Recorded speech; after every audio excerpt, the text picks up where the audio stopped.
नमस्कार, मैं संतोष सिंह अपने इस चैनल एसके लोडा पे आप सभी का एक बार फिर से स्वागत करता हूं।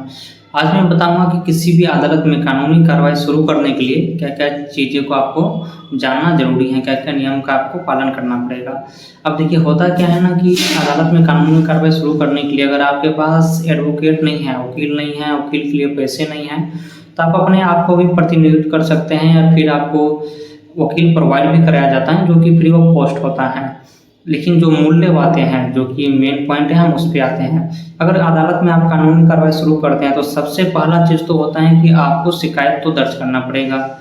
अब शिकायत दर्ज करने के लिए दो चीज़ें होती हैं। अगर आपके पास क्रिमिनल मैटर है, अगर आपका शिकायत जो है वो क्रिमिनल मैटर से रिलेटेड है, तो फिर आपको पुलिस के माध्यम से शिकायत दर्ज करनी होगी। अधिकतर केस में आपको पुलिस के माध्यम से शिकायत दर्ज करना पड़ेगा। लेकिन अगर आपका जो केसेस हैं, जो आपका प्रॉब्लम है, कंप्लेन है, वो सिविल मैटर से रिलेटेड है, ठीक है, फैमिली मैटर्स हैं, लैंड डिस्प्यूट हैं, ये सारे मामले हैं, तो इस कंडीशन में आप डायरेक्ट कोर्ट में कंप्लेन दर्ज कर सकते हैं, ठीक है। तो ये चीज़ें क्लियर हो गई। अगर क्रिमिनल मैटर है तो पुलिस कंप्लेन, अगर सिविल मैटर है तो डायरेक्ट कोर्ट में आपको केस करना।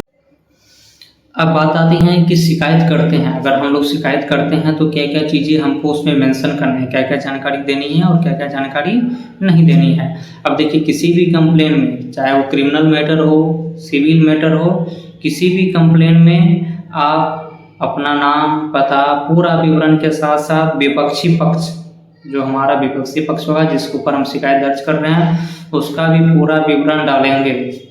अगर आप पूरा विवरण नहीं डालते हैं, ऐसे मामले में कभी कभी आपके केसेस लंबे समय तक पेंडिंग होती हैं। अगर आप पुलिस केस कर रहे हैं तो उस पर एक्शन नहीं होते हैं।